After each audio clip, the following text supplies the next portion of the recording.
아버지 하나님, 우리가 지금 누구 앞에 있는가 이러한 부분을 다시 한번 생각합니다. 가장 거룩하시고 가장 정의로우신 분, 가장 완전하신 분, 그분 앞에 우리가 앉았습니다. 아버지 하나님, 우리가 섬기는 하나님이 이와 같은 분이라는 사실을 우리가 한시도 잊지 않을 수 있도록 도와주시기 바랍니다. 또 하나님은 사랑이시라는 이 사실도 우리가 놓치지 않도록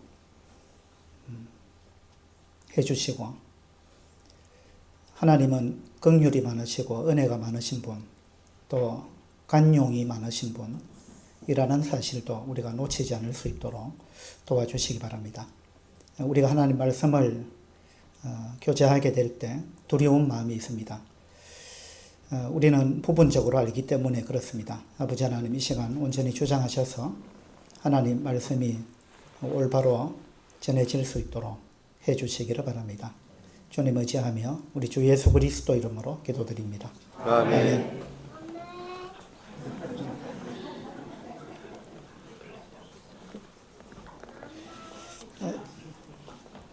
이 그림이 어떤 그림일까요? 기차 길이 이제 양갈래로 나누어졌는데, 지금 철로의 인부들이 공사를 하고 있습니다. 그런데 지금 기차가 온다는 그 연락을 못 받았는데 갑자기 기차가 등장했습니다. 중간에 한 사람, 서 있는 사람은 기차 선로를 변경할 수 있는 그런 사람입니다. 이 기차가 위쪽으로 가면 5명이 죽을 수 있고요, 아래쪽으로 가면 1명이 죽을 수 있습니다. 여러분이 기차 선로를 조작할 수 있는 위치에 있는 사람이라면 이 기차가 어느 쪽으로 가도록 하겠습니까? 어느 쪽으로 보낼까요? 밑에 쪽에서 위로 올라가는 것 같은데요. 그러니까 이걸 이제 지금 가운데 있는 사람이 조작을 할 수 있어요. 어느 쪽으로 보낼까요? 왼쪽으로 갈 수도 있습니다.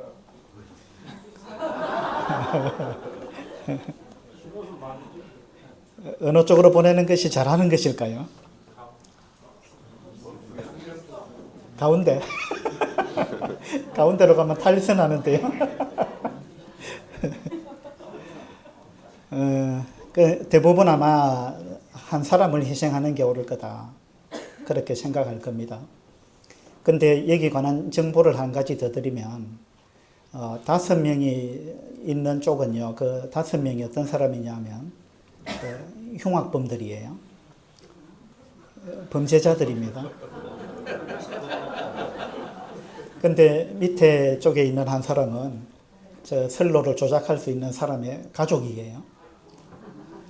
그러면 어느 쪽으로 보내야 되겠습니까?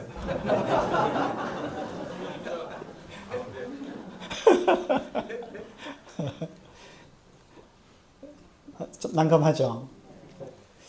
그래서 어떤 사람은 자기 가족을 희생해야 된다, 이렇게 이야기하는 사람이 있고, 무슨 소리냐, 저 흉악범들 없애야지. 그 어느 것이 정의일까요? 이 시대에는 첫 시간에 제가 그랬습니다. 갈등 공화국이다, 이런 이야기를 했는데, 또 이 시대는 정의감 중독 시대라고도 할 수 있을 것 같아요. 이 정의감이 너무나 이슈가 되고요, 각자 저마다 정의를 부르짖고 이것이 정의다, 그렇게 주장하는 시대인데, 근데 사실은요, 이 문제만 놓고 봐도 어느 쪽이 정의로운 것일까? 즉 흉악범 5명을 그냥 죽도록 하는 것이, 그것이 정의로운 건가? 아니면 내 가족 1명을 희생하는 것이 정의로운 건가? 어느 것이 정의로운 것인가? 참 답을 찾기가 난감하죠. 어렵습니다. 배트맨, 원더우먼, 울트라맨, 슈퍼맨, 이런 사람들은 어떤 사람들이에요? 정의의 사나이들. 정의를 위해서 싸우는 사람들입니다. 근데 이제 이런 사람들이 정의를 위해서 싸우는데 막 그냥 악당을 없애려고 하다가 보니까 막 도로가 파괴되기도 하고 건물이 부서지기도 하고 막 이렇게 하죠. 그래 하면서 이제 악당을 잡습니다. 근데 이 사람들이 정말 정의로운 사람들일까요? 이 사람들이 악당을 잡으려고 하다가 여러분 집이 부서졌어요. 근데 그 집을 여러분 돈으로 수리를 해야 돼요. 그러면 이 배트맨이 또는 슈퍼맨이 정말 정의롭게 행동한 겁니까? 아닙니까? 예. 악당을 잡았는데요. 그러니까 우리가 이제 어떤 것은 이 무엇이 정의다라는 것을 아주 쉽게 분별할 수 있는 문제도 있어요. 근데 참 어느 것이 정답이다 하기 어려운 부분들도 많이 있습니다. 코로나 팬데믹 상황에서 우리가 이제 이런 어려운 시기를 보냈는데 그때 이제 저녁 9시 이후에는 가게 문을 닫아야 한다. 뭐 이런 이제 지침들이 있었죠. 근데 이제 어떤 분들은 자영업자의 생계와 전체 경제를 위해서 이와 같은 시간 제한을 없애야 한다. 근데 어떤 분들은 우리 국민 전체의 안전을 위해서 이 정책이 이렇게 하는 게 맞다. 어떤 분들은 이건 지나친 자유 제한이다. 그리고 국가 경제를 망치는 것이고 중소업자들을 다 죽게 만드는 거다. 양분됐죠. 여러분은 어느 쪽이에요? 가게에 있는 사람하고 없는 사람하고 차이가 나겠죠. 자, 보행 중에 흡연을 해서는 안 된다. 이렇게 생각하는 사람이 있고, 어떤 사람은 길거리에서 담배 정도는 뭐 자유롭게 피울 수 있다. 이거는 개인의 인권에 해당하는 거고, 개인의 자유, 개인의 권리에 해당하는 거다. 이런 걸 국가나 시에서 지나치게 간섭하면 안 된다. 이거는 개인의 인권과 자유를 제한하는 거다. 이렇게 생각하는 사람이 있습니다. 여러분은 A가 옳다고 생각하세요? B가 옳다고 생각하세요? A입니까? 담배 안 피니까, 그죠? 근데 이제 담배를 정말 좋아하는 사람의 입장에서는 A라는 것은 터무니없다. 이렇게 주장할 수도 있습니다.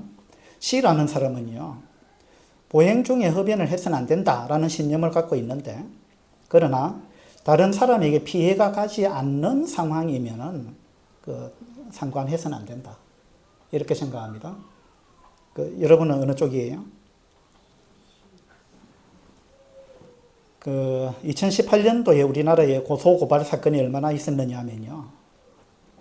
고소 사건이 41만 6천 건, 그래서 60만 명이 피고소인이 됐습니다. 고발은 7만 2천 건, 피고발인이 10만 명, 그렇게 해서 고소고발 건수를 합치면 48만 8천 건이었고, 70만 명이 피고소인, 피고발인, 고발을 당했습니다. 그런데 이제 같은 해에 일본은요, 고소고발 총 건수가 10,000건 정도 된다 그래요. 근데 이제 인구를 보면 우리나라는 5,100만 명밖에 안 되는데 일본은 1억 2,500만 명입니다. 인구가 2.5배가 많아요. 그런데 고소고발 건은 현저하게 적어요, 일본이. 그러면 이걸 보면 여러분 어떤 생각이 들어요? 우리나라 사람들이 잘하는 거예요? 일본 사람들이 잘하는 거예요? 이 민족적 특성이 좀 나타나죠? 그러면 우리나라 사람이 훨씬 정의로운 거죠. 정의감이 투철하잖아요. 일본 사람들은 좀 정의롭지 못하고. 그렇게 분석하는 게 맞습니까? 안 그러면 다르게 분석해야 됩니까? 다르게 분석하신 분 계세요? 이걸 이제 다르게 해석하면 또 이렇게 해석할 수도 있어요. 우리나라 사람들은 너무 관용이 없다. 그렇게 생각할 수도 있죠. 너무 지나치다. 관용의 마음이 너무 없다. 어느 것이 맞을까요? 어느 분석이? 이것은요, 첫 번째 그림은 합격자 불합격자를 이렇게 나누고 있고 밑에 그림도 합격자가 있고 불합격자가 있는데 이 두 그림의 차이는 뭘까요?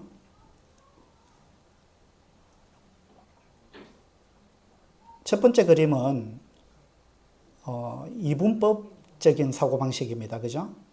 그래서 이 선에서 그냥 칼로 무 자르듯이 탁 잘라가지고 여기 있으면은 합격, 여기 있으면 불합격입니다. 근데 지금 이거 마우스 보입니까? 안 보여요? 그 합격과 불합격을 나누는 그 선 있잖아요. 그 선 약간만 오른쪽에 있으면 불합격입니다. 그 선에 약간만 왼쪽에 있으면 합격이에요. 맞죠? 근데 아주 가까이 있어도 첫 번째 그림대로 하면은 아주 가까이 있는데도 어떤 사람은 합격이고 어떤 사람은 불합격이에요. 근데 밑에 그림은 저 중간쯤 있는 사람은 합격일까요? 불합격일까요? 왼쪽으로 3분의 1 지점에 있는 사람은 합격일까요? 불합격일까요? 애매하죠? 그러면 여러분은 1번 그림을 선호하세요? 밑에 그림을 선호하세요? 여러분은 어떤 사고방식을 갖고 계십니까? 자, 나는 1번 그림이 내 마음에 든다. 이런 분 손 한번 들어보세요. 자, 그 다음에 2번 그림이 내 마음에 든다. 이런 분. 1번 쪽이 훨씬 많으시네요. 이건 허용도에 관한 이야기인데요. 허용도 또는 이제 유연성, 관용도 이렇게도 이야기할 수 있는데 첫 번째 그림은 이 허용도가 굉장히 낮은 겁니다.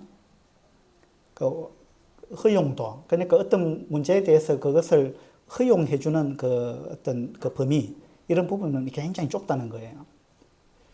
근데 이번 그림은 허용도가 상당히 높은 거예요. 그리고 유연성이 크다는 겁니다. 또 더 좀 좋게 이야기하면 관용의 마음이 크다. 그렇게 이야기할 수 있는 그림이 이번 그림입니다. 예, 자, 이 단어 한번 읽어보세요. 영어식으로 발음하면 탈러런스 이렇게 되는데 프랑스식으로 발음하면 똘레랑스가 됩니다. 똘레랑스. 이 단어의 뜻이 뭘까요? 이게 이제 허용 오차 이런 뜻입니다. 허용 오차. 그래서 이제 뭔가 그 기계로 뭘 만드는 사람, 또 어떤 공구를 만들거나 이렇게 하는 사람들, 그런 사람들이 이제 아주 정밀한 뭔가를 만드는데 아무리 정밀하게 만들어도 오차가 생기게 돼 있죠. 그래서 이제 그 허용 오차를 정해줍니다. 이 함도를 벗어나면 안 된다. 이 함도를 벗어나면 불합격이다. 불량품이다. 근데 그 함도가 허용 오차가 있다는 거예요. 그걸 이제 탈러런스라 그렇게 이야기합니다. 프랑스 사람들은 이제 이 부분에 있어서 상당히 다른 민족하고는 좀 다른 것 같아요. 그래서 우리나라 사람들은 정의의 민족이다. 우리나라 사람들은 정이 많은 사람이다. 이렇게 흔히 이야기를 하고 프랑스 사람들은 똘레랑스의 민족이다. 이렇게 많은 사람들이 이야기를 합니다. 그 무슨 말이냐면 프랑스 사람들은 이 허용 오차가 다른 민족보다 좀 크다. 그들은 상당히 관용적이다. 프랑스 민족의 특성이 그렇다는 거예요. 그래서 이 프랑스 사람들은요, 길거리에 휴지를 막 좀 쉽게 버린대요. 제가 프랑스 가보진 않았는데 어떤 책에 보니까 그렇더라고요. 심지어는 이제 경찰관까지 경찰차를 도로변에다 세워놓고 도로 안에 차 안에 있는 재떨이 이거 빼가지고 도로에다 든다는 거예요. 그러니까 이제 지나가던 사람이 그 경찰을 보고 당신이 경찰인데도 불구하고 어떻게 이렇게 할 수 있느냐. 그러니까 경찰이 하는 말이 이렇게 해야 도로 청소부들이요 실직자가 안 됩니다. 그렇게 이야기를 하더라는 거예요. 프랑스 사람들이 사고방식이 이제 그렇다는 거예요. 독일 사람이 독일에서 이제 고속도로를 막 엄청나게 빠른 속도로 달렸습니다. 아우토반 그 고속도로는 무제한입니다. 제한 속도가. 마음껏 뭐 최고 속도로 달려도 그 간섭 안 합니다. 제한 속도 자체가 없는 도로가 있죠. 거기서 엄청나게 빠른 속도로 달리다가 이제 이 차가 국경을 넘어서 프랑스로 갔습니다. 프랑스로 딱 넘어가니까 제한 속도가 130km라고 해놨더랍니다. 그래서 여기는 독일이 아니지. 그래가지고 이제 130km를 내가 지켜야 되겠다 하고는 그 엄청나게 달리던 사람이 130km로 속도를 현저하게 낮추었습니다. 그렇게 해서 이제 130km로 딱 가는데 프랑스 사람들 차들이 막 자기 차를 생생 막 앞질러 가는 거예요. 그러니까 이 사람들이 제한 속도를 안 지키네. 뭐 원래 프랑스는 그렇게 하는가 보다. 그래가지고 나도 지를 수가 없다. 이래가지고는 너그 차보다 우리 독일 차가 훨씬 낫다. 그래서 막 달렸습니다. 그래가지고 자기 추월에 간 차들을 막 다 또 따라잡았어요. 그랬는데 경찰이 자기 차를 탁 잡은 거예요. 그래서 왜 잡느냐 물으니까 당신 속도 위반했습니다. 이랬어요. 저 차들도 다 위반했는데 왜 내만 잡느냐? 왜 나만 잡느냐? 우리 교회 어떤 형제님이 그 주일날 아주 늦게 와가지고 끝나고 나서 물어봤습니다. 왜 그렇게 늦게 왔느냐 물으니까 오다가 경찰한테 잡혔대요. 불법 자해전을 했고 잡혔는데 그래가지고 그거 잡혔는데 왜 그 시간이 그렇게 오래 걸렸느냐 그러니까 경찰하고 막 싸웠다는 거예요. 그 어떻게 싸웠느냐 물으니까 왜 다른 차도 자해전 신호 위반했는데 그 차는 안 잡고 내 차만 잡았느냐고. 그걸 가지고 막 따졌다는 거예요. 그러니까 경찰이 하는 말이 당신 낚시해 봤느냐 묻더래요. 그래서 낚시해 봤지요. 그러니까 그 당신 낚시할 때 연못에 있는 물고기 다 잡느냐? 잡히는 것만 잡는 거지. 경찰이라고 어떻게 다 잡느냐고. 당신 경찰 때도 다 못 잡는다. 그래가지고 그거 가지고 막 공평하니 어쩌니 해가지고 막 싸웠다는 거예요. 이 세상에 뭐 그런 완전한 공평이 어디 있습니까? 그래서 이제 이 사람도 다른 차들도 다 속도 위반했는데 왜 내만 잡느냐. 그러니까 우리 프랑스는 똘레랑스라는 게 있는데 우리는 그 허용 오차가 있어요. 허용 오차가 우리 상당히 넓은데 우리는 이 130km 이 도로에서는 한 20km 정도는 우리가 봐줍니다. 우리는 그 정도 관용을 갖고 있습니다. 우리 사회는 그런 사회입니다. 이렇게 이야기했어요. 그러니까 그 차들 그 정도는 우리가 허용해준다 이거예요. 근데 이 차는 20%그 한도를 넘어간 거예요. 그러니까 그걸 몰랐다는 거예요. 그래서 130km에서 20% 정도가 20km 정도면 150km 정도까지는 안 잡는데 이 사람은 막 다른 차들이 추월해 가니까 이거 막 달려도 되는가 보다 이렇게 생각한 거죠. 프랑스는 어쨌든 이런 이제 관용이 많은 그런 민족이다 이렇게 알려져 있습니다. 정의감이 투철하다라는 말은 다른 말로 하면은 관용이 없다. 관용의 마음이 너무 약하다. 이런 의미가 될 수 있어요. 정의감이 강한 사람의 특징은요, 화를 잘 냅니다. 나는 정의로운 사람인데, 저 사람은 정의롭지 못하다. 저 사람 왜 저렇게 행동하지? 신호위반하는 차 보면 막 화가 나 죽겠는 거예요. 나는 신호위반 안 하는데. 나는 과속 안 하는데.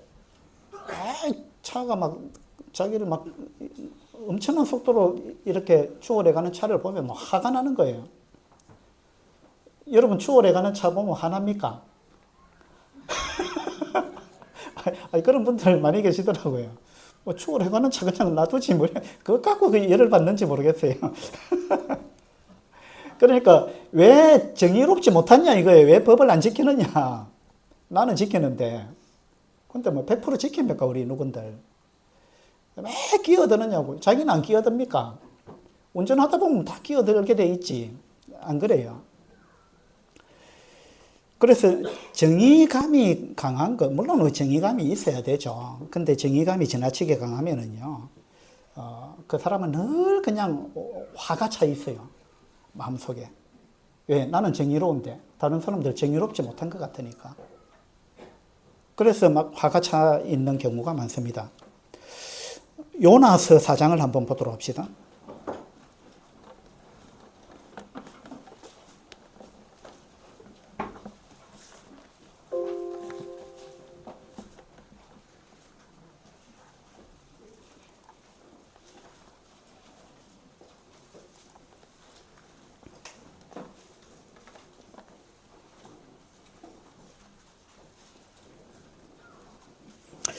요나서 4장 1절입니다.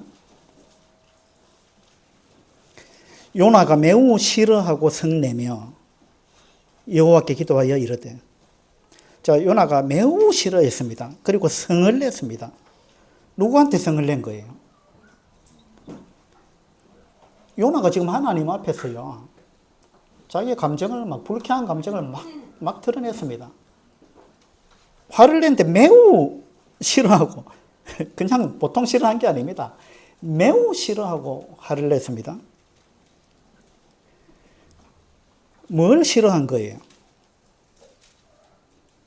10절에 보니까 3장 10절에 하나님이 그들이 행한 것, 곧 그 악한 길에서 돌이켜 떠난 것을 보시고 하나님이 뜻을 돌이키사 그들에게 내리리라고 말씀하신 재앙을 내리지 아니하시니라.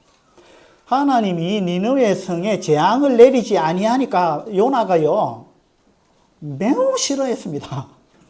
막 화가 났습니다. 요나가 생각할 때 하나님이 하는 일이 마음에 안 들어요. 하나님, 도대체 하나님은 정의감이 있습니까 없습니까? 어떻게 저런 사람을 하나님은 봐주고 있습니까? 언제까지 봐주실 겁니까? 언제까지 심판 안 하실 겁니까? 하나님이 요나 보고 니느웨로 보냈는데 안 갔잖아요. 내가 왜 거기 가야 됩니까? 그 사람들 심판받아야 되고 그 사람들 망해야 되는 사람들인데 내가 거기 가서 무슨 돌이키라고 그런 기회를 내가 왜 줘야 됩니까? 그 사람들은 지금 죽어 마땅한 사람들입니다. 이게 요나의 생각이에요. 이 요나는 이스라엘 민족을 대표하는 그런 사람인데 이스라엘 민족이 구약시대에 그렇게 한 거예요. 하나님은 이스라엘 민족을 제사장 나라로 삼았잖아요. 제사장 나라로 삼아서 그들이 다른 민족들한테 하나님을 전하고 또 하나님 앞에 와서는 그들의 죄를 하나님 앞에 고하면서 용서해달라고 빌고 그게 제사장 역할이잖아요. 근데 이스라엘 민족을 제사장 나라로 삼았는데 말라기서에 가서 보면 구약을 어떻게 결산하고 있느냐 하면 내 이름을 멸시하는 제사장들아 이랬잖아요. 누가 이 성전문을 닫을 사람이 있으면 좋겠다. 그러면서 하나님은 이스라엘 민족을 향했어요. 너희들을 내가 제사장 나라로 삼았는데 내가 수천 년 동안 기회를 줬는데 너희들은 완전히 실패했다. 너희들이 제사장 역할을 했느냐? 너희들이 제사장으로서 다른 민족한테 다른 민족을 사랑하고 그들을 위해서 기도하고 그들에게 복음을 전하고 그렇게 했느냐? 안 그러면 그들을 완전히 배척하고 상종도 안 하고 미워하고 그들이 지옥 갔으면 좋겠다 생각하고 그들이 망했으면 좋겠다 생각하고 요나의 생각이 그 생각이잖아요. 니느웨로 가서 그들에게 경고해라. 그들이 돌이켜야 한다. 근데 가기 싫은 거예요. 그들이 미워 죽겠는데요. 그들이 이스라엘 민족의 입장에서 보면 니느웨는 그들의 적이잖아요. 적. 그들이 이스라엘 민족을 얼마나 괴롭혔습니까? 아수르의 수도 니느웨. 아수르에 의해서 북왕국이 망했잖아요. 지금 북왕국이 망하기 전인데 어쨌든 그들은 아수르 하면은 막 치를 뜨는 민족입니다. 우리가 생각할 때 이제 일본 정도 돼요.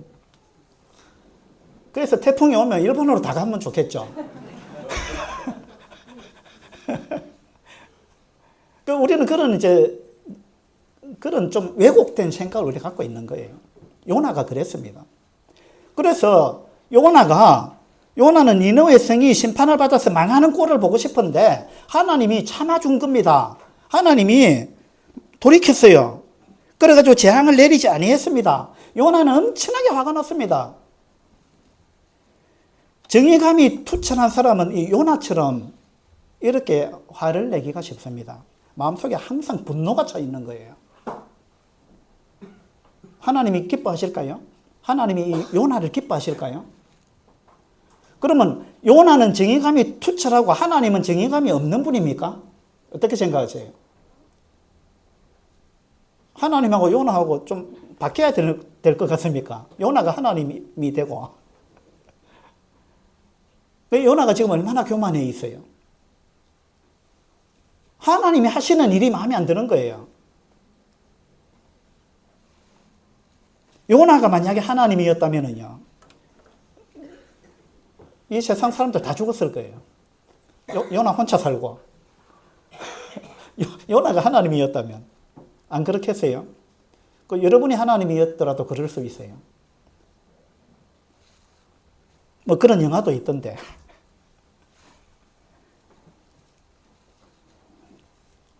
2절에 보면요, 4장 2절에 여호와께 기도하여 이르되 여호와여 내가 고국에 있을 때 이러하겠다고 말씀하지 아니하였나이까. 그러므로 내가 빨리 다시스로 도망하였사오니 주께서는 은혜로우시며 자비로우시며 노하기를 더디하시며 인애가 크시사 뜻을 돌이켜 재앙을 내리지 아니하시는 하나님이신 줄을 내가 알았음이니이다. 하나님 이래 하실 줄 내가 알았습니다. 마음에 안 드는 거예요. 하나님이 은혜로우시고 자비로우시고 노하기를 더디하시고 인애가 크신 분, 이게 마음에 안 드시는 분 계시죠? 예? 안 그러세요?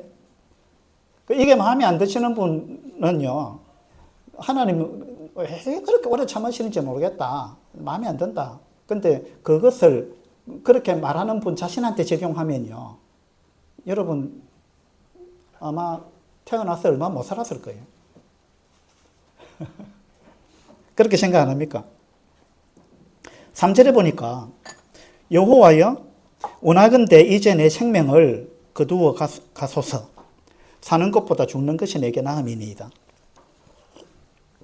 요나가요, 하나님 딱 하시는 거 보고 막 살기 싫은 겁니다. 하나님 나 좀 데려가세요. 내가 이 꼴을 보고 도저히 살 수가 없습니다. 하나님이 그렇게 하시는 거 내가 못 보겠고, 그리고 저 사람 살아있는 거 내가 못 보겠고, 저 사람이 저렇게 나쁘게 사는데도 복 받고 사는 거 보니까 내가 배가 아파 못 살겠고, 예? 저기 김정은이가 아직도 살아있는 거 보니까, 일본 사람이 저렇게 잘 사는 거 보니까 배가 아파 못 살겠고, 우리는 그런 생각을 하기가 쉬운 거예요. 요나가 그런 생각에 빠졌습니다.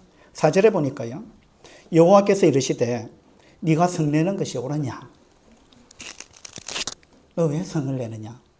왜 너는 그 화를 내느냐? 그게 네가 옳다고 생각하느냐? 하나님께서 그렇게 물으셨어요. 여러분 막 화가 나죠? 막 분이 막 솟아오르죠? 그때 하나님이 이렇게 질문하십니다. 여러분한테 너 왜 성내는데? 왜 성냅니까? 뭔가 내 생각대로 안 되니까. 그죠? 그러면 만사가 여러분 생각대로 돼야 됩니까? 그러면 여러분이 하나님이죠. 5절에 보니까요, 요나가 성읍에서 나가서 그 성읍 동쪽에 앉아, 자, 성읍 동쪽에 앉았습니다. 왜 앉았어요? 성읍 동쪽에 앉아서 뭘 기다리고 있습니다. 뭘 기다립니까? 이 니느웨 성이 어떻게 망하는지 보자. 그 마음으로 기다리고 있습니다. 6절에 보니까 하나님 여호와께서 박넝쿨을 예비하사 요나를 가리게 하셨으니 이는 그의 머리를 위하여 그늘이 지게 하며 그의 괴로움을 면하게 하려 하심이었더라. 요나가 박넝쿨로 말미암아 크게 기뻐하였더니. 요나가 막 화가 나 있던 사람인데 이제 막 기뻐합니다. 뭘로 기뻐해요? 박넝쿨 때문에. 박넝쿨이 자기 머리를 다 이렇게 그늘을 만들어주니까 시원해서 이제 굉장히 기뻐했습니다. 그런데 요나는 니느웨 사람들을 보면 화가 납니다. 니느웨 사람들을 보면 화가 나고 박넝쿨은 기뻐요. 그러니까 얼마나 속 좁은 사람이에요. 그러니까 얼마나 사랑이 없는 사람입니까? 뭐가 중요한지 분간을 못하는 거예요. 맞죠? 그러면서 7절에 보니까 하나님이 이제 박넝쿨을 싹 시들게 만들었습니다. 8절에 가서 해가 뜰 때 하나님이 뜨거운 동풍을 예비하셨고 해는 요나의 머리에 쪼임에 요나가 혼미하여 스스로 죽기를 구하여 이거 또 죽여달라고 합니다. 막 이러되 사는 것보다 죽는 것이 내게 나으니이다. 하나님 박능코를 또 시들어버리게 하시고 막 하나님 제발 좀 죽여주세요. 또 그럽니다. 9절에 가니까 하나님이 요나에게 이르시되 네가 이 박능쿨로 말미암아 성내는 것이 옳으냐. 너가 아까는 이제 니느웨 사람들 보고 성냈는데 내가 하는 일이 마음에 안 들어서 성냈는데 이제 또 박능쿨 때문에 기뻐하다가 박능쿨 시드니까 또 성을 내네. 예? 그래서 네가 박능쿨 이것 때문에 성내는 게 어찌 옳으냐 하시니 그가 대답하되 내가 성내어 죽기까지 할지라도 옳으니이다. 요나 보세요. 하나님 앞에 막 대듭니다. 엄청납니다. 내가 막 죽기까지 할지라도 내가 지금 하는 게 옳습니다. 내가 이 성내는 게 합당하죠 지금. 하나님은 네가 왜 성내느냐. 하나님 무슨 말씀하십니까. 성내는 게 맞죠. 요나가 얼마나 지금 교만합니까? 한번 생각해 보세요. 자기 생각이 절대적으로 옳은 거예요. 하나님 생각보다 자기 생각이 옳은 거예요. 요나만 이런 게 아니에요. 10절에 보니까 여호와께서 이르시되 네가 수고도 아니하였고 재배도 아니하였고 하룻밤에 났다가 하룻밤에 말라버린 이 박능쿨을 네가 아꼈는데 너 박능쿨 정말 사랑하는구나. 근데 11절에 하물며 이 큰 성읍 니느웨에는 자우를 분별하지 못하는 자가 12만여 명이요 가축도 많이 있나니 내가 어찌 아끼지 아니하겠느냐. 자, 하나님은 뭘 아끼고 있어요? 하나님은 니느웨 사람들을 아낍니다. 니느웨 사람들을 보면 하나님이 불쌍한 거예요. 하나님 마음이 막 타는 겁니다. 내가 어떻게 이 사람들을 심판하느냐.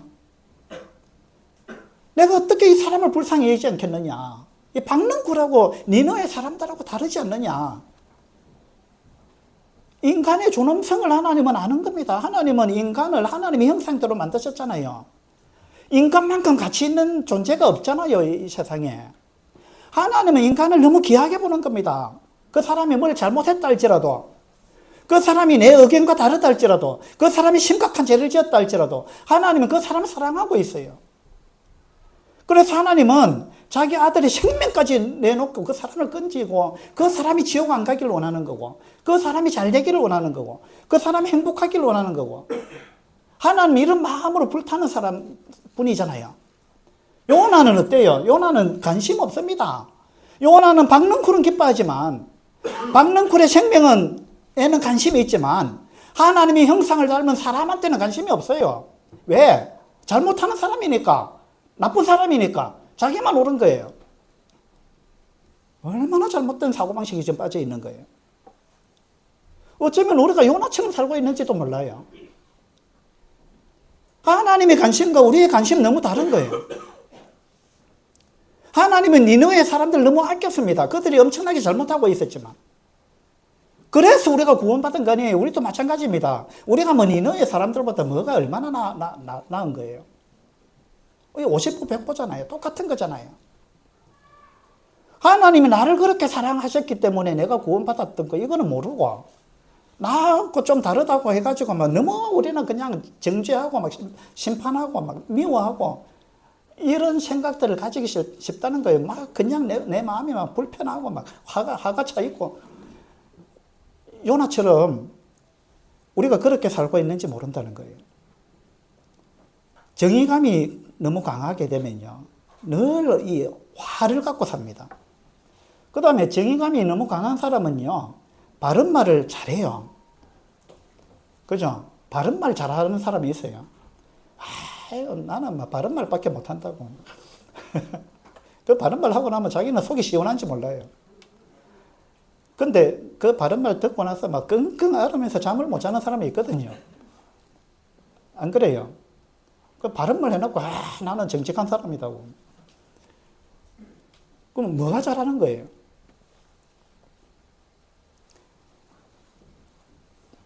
에베소서 4장 한번 보도록 합시다.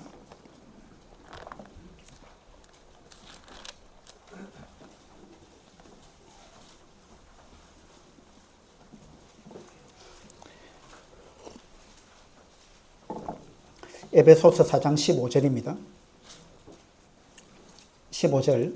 오직 사랑 안에서 참된 것을 하여 범사에 거기까지 자랄지라. 오직 사랑 안에서 참된 것을 하라. 이걸 원어로 보니까요. 사랑 안에서 진리를 말하라 이렇게 되어 있습니다. 사랑 안에서 참된 것을 하라 이것이요. 원어적으로 보니까 사랑 안에서 진리를 말하라. 그래서 진리를 말하는 거 좋은데 중요한 거는요. 사랑 안에서 해야 됩니다. 사랑 안에서 바른 말을 해야 돼요. 내가 그 사람한테 막 미운 생각이 가득 차 있는 가운데 있다면 절대 바른 말 하면 안 됩니다. 그 사람한테. 바른 말 하지 마세요. 그럴 때는. 참으세요. 참고 기회를 보세요. 언제 바른 말 해야 되느냐. 그 사람이 엄청나게 사랑스러운 마음이 들 때, 그 사람이 불쌍한 마음이 들 때, 저 사람이 잘 됐으면 좋겠다. 진심으로 그런 마음이 들 때, 내 마음에 사랑이 막 이렇게 가득 찼다 싶을 때, 그때 말하세요. 그때 바른 말 하시라고요. 그러면 말하는 태도가 달라집니다. 맞죠? 그렇지 않고 바른 말 해보세요. 역효과 납니다. 왜냐하면 그 말하는 사람의 감정이 묻어 있는 거예요. 오직 사랑 안에서 진리를 말하라. 그래서 진리도 중요하지만 더 중요한 건 사랑입니다. 이번 집회에서 제가 계속 강조하는 게 더 중요한 게 있다고 이야기하잖아요. 더 중요한 것이 있습니다. 그건 사랑이고요. 화합이고요. 덕을 세우는 겁니다. 아무리 내가 옳아도 사랑 가운데 행하지 않으면 잘못된 겁니다. 내가 옳은 걸, 아무리 옳은 걸 주장해도 그것이 교회의 덕이 안 되면 내가 잘못한 거예요. 그것이 교회의 화합을 해치는 거라면 내가 잘못한 거예요. 아무리 옳은 행동을 했다 할지라도. 정의감이 강한 사람은요, 이 사건에 대한 허용도가 낮아요. 허용도가 낮다. 관용적이지 못하다 그 말입니다. 그러니까 정의감이 강한 사람은 저 1번 그림이에요. 그 1번 그림 딱 칼로 무 자르듯이 저렇게 하는 거 좀 조심하세요. 2번 그림은 보니까 아유 뭐 저 사람은 물에 물 탄 것 같고 술에 술 탄 것 같고 뭘 그렇게 생각할 수 있죠. 그러나 또 다르게 생각할 수 있습니다. 2번 그림은요. 관용이 많은 사람입니다. 사랑이 많은 사람이에요. 정의감이 지나치게 투철한 사람은요. 세상을 항상 이분법적으로 봅니다. 이거 아니면 저거다. 그죠? 중간이 없어요, 중간이. 2번 그림은 중간이 있잖아요. 그래서 너무 세상을 이분법적으로 보는 거, 이건 상당히 불화를 초래합니다. 이런 사람은 늘 누군가의 잘못이 이제 눈에 보이는 거죠. 그래서 막 지적하고 싶어가지고 막 지적하고 싶은 마음이 가득 차 있는 거죠. 근데 로마서 14장에 보니까 그렇게 하는 사람도 주를 위해서 그렇게 하는 거고, 그렇게 안 하는 사람도 주를 위해서 그렇게 안 한다 그러잖아요. 우리는 다 주님을 사랑하는 마음을 다 갖고 있습니다.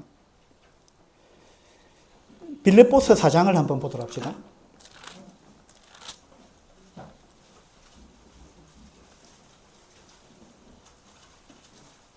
빌립보서 4장 5절입니다. 5절. 너희 관용을 모든 사람에게 알게 하라. 주께서 가까우시니라.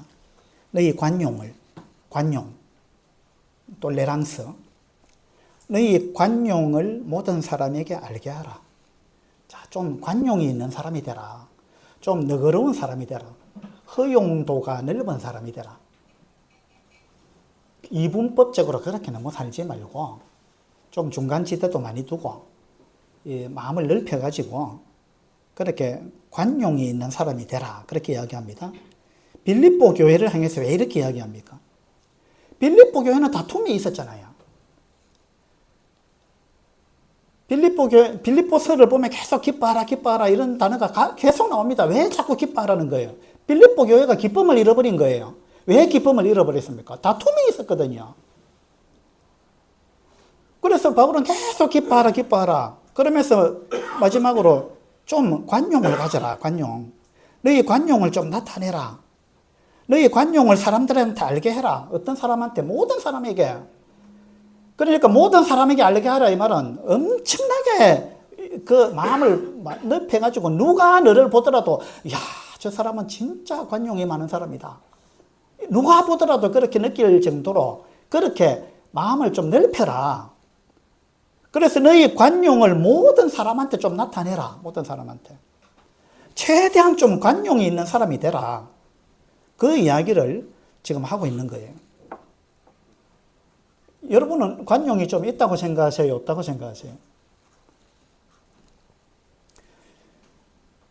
어디 설문조사에 보니까 가장 이상적인 배우자의 조건이 뭐냐 물었는데 가장 많이 답변한 항목이 어떤 거냐면 성격이 좋은 사람이라야 한다. 그렇게 나왔어요.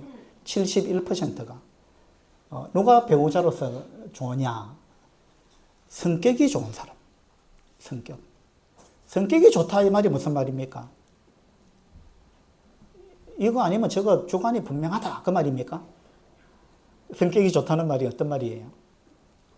성격이 좋다는 말은 너그럽다. 그 말 아니에요? 너그러운 사람.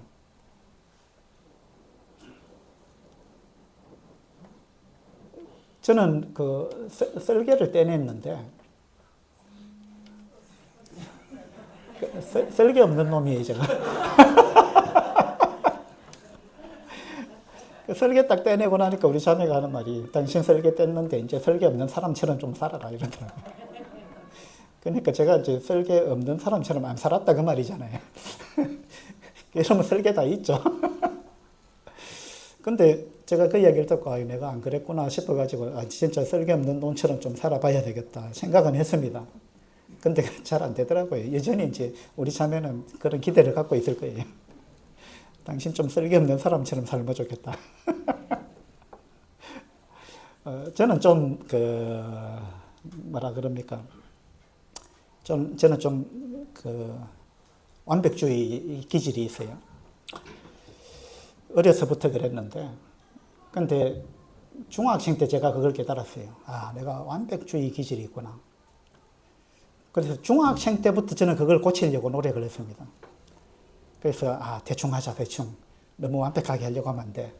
너무 완벽하게 하려고 하니까 나도 괴롭고 내 주변 사람들이 괴롭구나. 이걸 저는 중학생 때 알았어요. 그래서 그걸 완벽주의 기질을 좀 없애려고 노력을 많이 했는데 그거 잘 안 없어지더라고요. 그 완벽주의 필요해요. 우리 완벽주의 그런 기질도 필요합니다. 이 세상에. 근데 그거 지나치면 진짜 골치 아프거든요. 그죠? 그 다음 또 세상을 두루뭉실하게 사는 사람이 있습니다. 그 완벽주의자들이 보면 그 사람 그냥 속이 터지죠. 그런 거 보면. 근데 또 두루뭉실하게 사는 사람은 완벽주의자 보면 아마 답답해 죽습니다. 숨도 못 쉬겠다. 어떻게 세상을 저렇게 사느냐고 또 그렇게 생각합니다. 그죠? 우리는 다 기질이 다른 거예요. 그래서 이것도 필요하고 저것도 필요한데 근데 너무 우리가 너무 극단적으로 치우치는 거 굉장히 힘든 거죠. 서로가 피곤한 거잖아요. 그래서 이제 빌립보서에는 보니까 너희 관용을 모든 사람에게 알게 하라. 그렇게 이야기를 하고 있습니다. 우리 광주 남부교회 성도님들 아까 손 들어놓으니까 1번이 많던데요. 좀 2번으로 좀 바꾸세요. 허용 오차를 좀 넓히시고 관용을 키우시고 여러분의 관용을 모든 사람에게 알게 하는 그런 분들이 되면 좋겠다는 생각이 듭니다. 그것이 교회를 위하는 길이고 가정을 위하는 길이고 또 우리 모두를 위하는 길입니다. 그래서 4시간 제가 말씀을 전했는데 주제는 거의 동일하죠. 주님은 굉장히 마음이 넓은 분인데 우리가 생각할 때 주님을 잘 섬긴다고 생각하는 사람일수록 자꾸 이 주님은 이렇게 범위가 넓은 분인데 이렇게 하면 주님 싫어할 거야 이래가지고 자꾸만 이 범위를 좁히는 거예요. 좁혀서 이렇게 살아야 주님 기뻐할 거야. 그래가지고 이 범위를 굉장히 좁혀놓고 있는 거예요. 그래놓고 자기는 그 안에 있습니다. 주님은 바깥에 계시는데. 그리고 이 테두리를 가지고 막 단한 판단하는 거죠. 주님이 굉장히 슬퍼하실 거예요. 네가 왜 내 사업을 망하게 하느냐? 네가 왜 교회를 무너뜨리려고 하느냐? 나는 교회를 위해서 내 아들을 희생했는데. 주님은 그렇게 생각하십니다. 우리가 주님의 너그러운 마음, 이런 부분을 배울 수 있으면 좋겠다. 그런 생각이 듭니다. 감사합니다.